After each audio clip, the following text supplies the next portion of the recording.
Hey everybody, welcome, welcome to Hidden Horror. Thank you for spending this time with me. I appreciate that. Let's get started.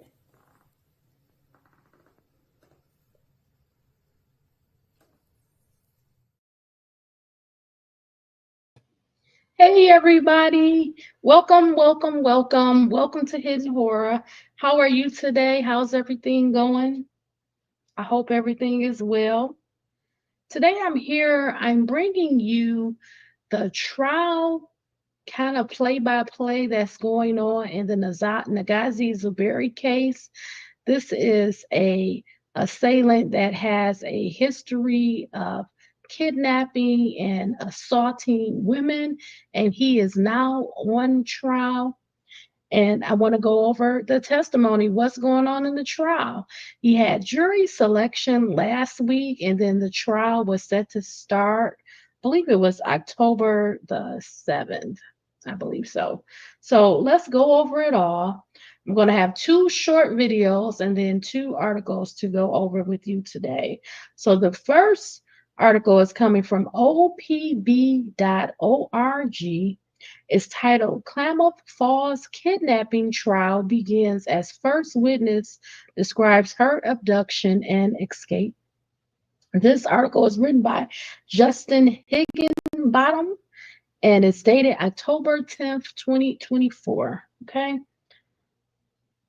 The U.S. District Court trial of Negasi Zuberi, accused of kidnapping and harming two women, began this week in Medford. One alleged victim gave testimony about how she was abducted from Washington and how she escaped. On Wednesday, government prosecutors brought a metal barred door into the James A. Retton U.S. courthouse. It was the same door a 22-year-old woman says she crawled through to escape a cinder block cell at Negasi Zuberi's Klamath Falls home in July of 2023. So in the past, I have shown you pictures. I've shown you pictures of the cinder block cell, the security door. I will pull them up again just to refresh anyone who may not be aware of this case. So just allow me one moment.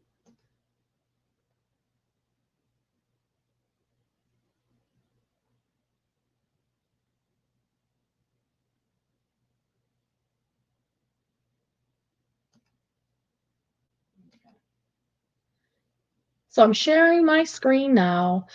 This set of pictures, these are pictures allegedly of Negasi Zuberi shopping to purchase the cinder blocks. These are the items that he would have used to build the cinder block cell that was in the garage where he was renting a property. Okay, so let me see about some additional pictures. So this right here, this is a picture of the cinder block cell. This is inside, so there's a concrete floor. There is a chair and water. Looks like a fan also. These are drywall walls, and on the exterior of those walls, on the other side, is the cinder blocks that have been created to build this cell. The opening of the cell has a security door, so you can't get out from the inside. So let me show you some more pictures.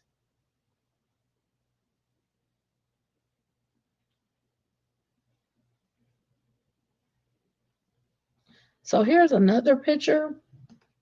This is a picture of the exterior. So I showed you the inside. Now you're seeing the exterior. This is inside of the garage where he used those, allegedly he used those cinder blocks to build a tall and wide structure with a door. And this is inside of the garage. You can even see the ladder. This is the ladder that allegedly he's in the pictures purchasing from a home improvement store. So just wanted you to see that as I continue the article. Okay. The witness who was working as a S worker on a street corner in Seattle said Zubari had picked her up in his vehicle one night after paying for S. He claimed to be an undercover officer and shackled her wrists and ankles. I'm a different kind of cop. I'm not like all the others, she recalled him telling her. She claims to have tried using her phone but had no signal while in Zuberi's car. She said he later showed her a device that blocks cell service. In her testimony, the woman said Zubari eyed her on the 400-mile drive to his makeshift cell in Klamath County. He threatened her with a taser and handgun. At one point, she asked if he would kill her. You're too valuable. Why would I hurt a princess like you? She recalled him saying. She was told they were driving to a transition center for criminals and that there would be others there. She said she never believed his story about being a police officer and that for some of the drive he was strangely friendly, asking her zodiac sign and letting her play music. She described the small room where she was locked in Zubari's home as stifling in the summer heat, making it hard to breathe. He brought her a bucket to use as a toilet and a handwritten questionnaire, supposedly an intake form, which she said she filled out with a mix of real and fake answers. When he left her alone, she slept briefly before looking for ways to escape. She said she bit off her long acrylic nails to better break through a metal screen on the cell's door. Once out, she grabbed Zubari's handgun from his unoccupied car, chambered a round, and fled outside, where she flagged down a passing driver and called police. Prosecutors asked her to identify the man she was prepared to shoot that day. She pointed to Zubari, who she described as looking both young and old during her testimony.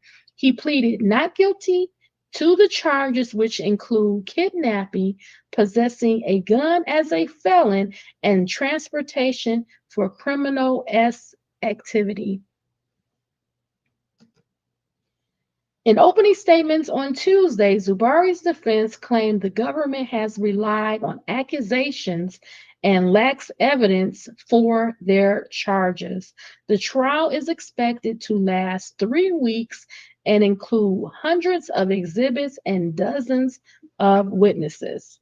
Okay, so that is the victim. She has testified. She has described what has happened to her, which is she was picked up as an S worker. He then armed her allegedly. He brought her back to his home, to the makeshift cell where she was able to escape, return with the police, and this is how Mr. Zubari was arrested. Okay. Now we have a second article to go over. It's by OregonLive.com. It's titled Klamath Falls Mayor Takes Witness Stand in Double Kidnapping Trial of Her Tenant. It's dated October 10th, 2024. And it's by Maxine Bernstein.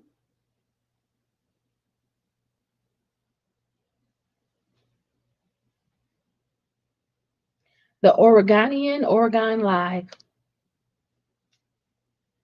Now, I just want to note that the owner of the property where Mr. Zubari was renting, he did not realize it at the time, but she was the mayor and she didn't know.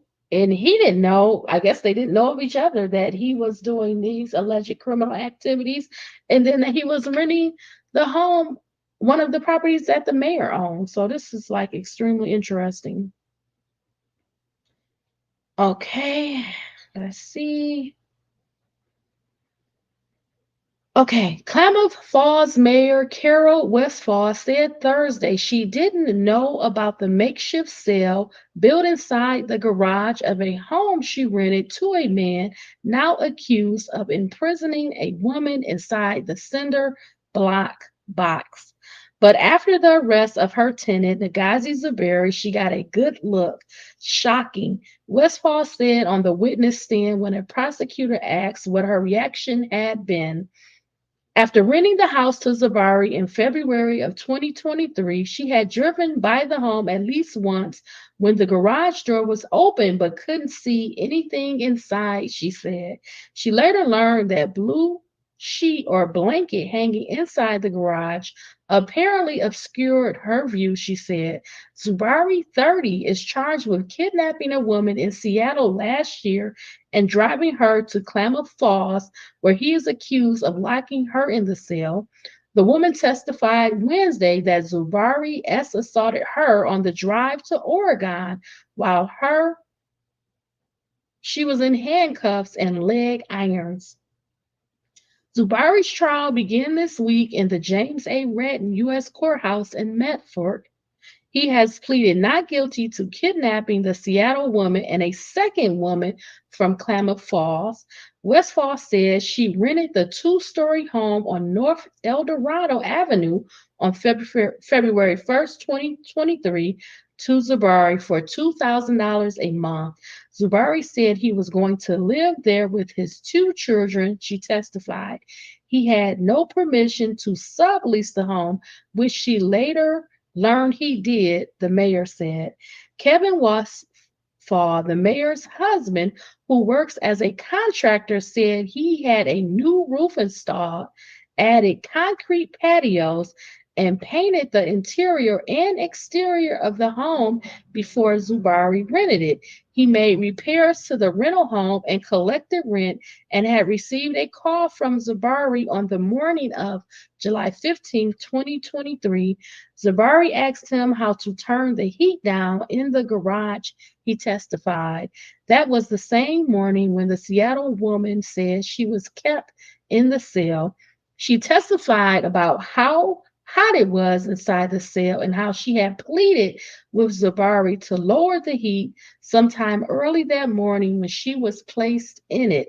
Kevin Westfall said he didn't return Zubari's call until mid-afternoon, which would have been after the Seattle woman said she escaped from the garage just before noon. Later that day, Kevin Westfall said a neighbor notified him and his wife that they might want to come up and take a look at their rental home after it appeared to be the focus of a police investigation. Kevin Westfall said he was rather surprised when he saw the structure built in the garage. He and his son, Brandon Westfall, used sledgehammers to dismantle the blocks after the FBI allowed the family access to the home. He estimated that they hauled more than 10,000 pounds of concrete, rubble, or cinder block residue to a local dump after spending 11 hours taking the cell apart. 9 days after Zubari's arrest, the mother of Zubari's children, Alicia Westfall, who is not related to the mayor's family, contacted the mayor saying she was cleaning up a lot of trash. The mayor offered to help her. Alicia Westfall then asked her if she could throw away this particular box. The mayor testified. What's in the box? Carol Westfall said. She asked. She said, there's evidence. The mayor recalled, I said, I'm not touching anything. The cardboard box, which appeared to contain paperwork, was among the items loaded into Kevin Westfall's trailer as the couple prepared to take garbage bags from their rental home to the dump. Karen Westfall says she told her husband to remove the cardboard box from the load and alerted police to pick up the box. The mayor said she had listed the home for rent on Craigslist and Zuberi was one of 3 or 4 candidates. She said she found the name of the property management company 43 organization where he said he worked online and he signed a lease for just him and his 2 children. 2 other men who subleased rooms in the home from Zuberi testified that they hardly spoke to him and never went in the home's garage. Zuberi faces 2 counts of kidnapping, 1 count of transportation for criminal S activity, and gun charges. The trial is estimated to last 3 weeks. So I'm just going to show you, there's not a lot of coverage. Surprisingly, there's really not a lot of coverage, but I do want to show you the 2 very short, less than 3 minutes with both combined reports that are on video. Okay, so this will be fairly quick. This video is about jury selection for Mr. Zuberi's case. It's titled Jury Selection Begins for Negasi Zuberi Case. It's by Newswatch 12, and we will play it. It's just 32 seconds.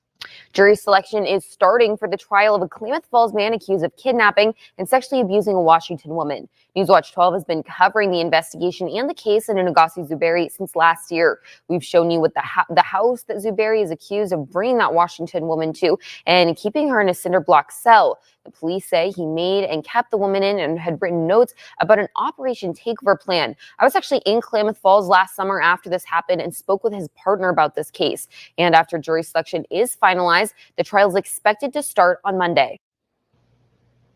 Okay. Do this every day to improve your. So that's one video, and then the second video is going to just say that the trial has begun.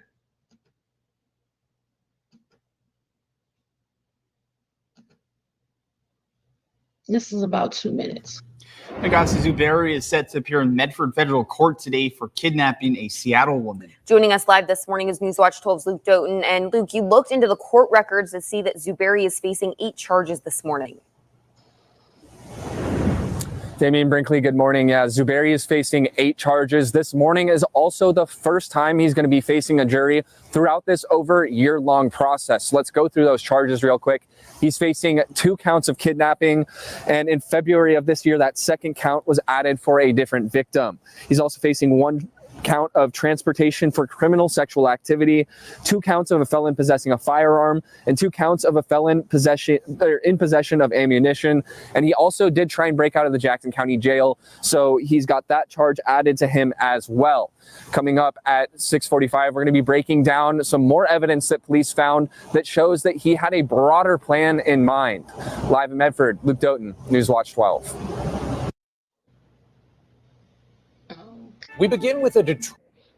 So I want to just make this smaller.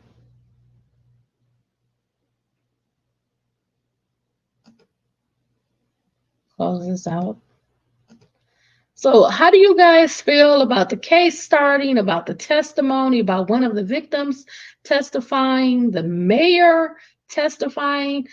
Do you feel there's enough evidence there? Do you feel that them taking apart the cell block cell is problematic? I don't. They have a ton of pictures. I'm sure they took video. And then they have a victim, alleged victim that is alive that can, speak to her experience as well as the second victim.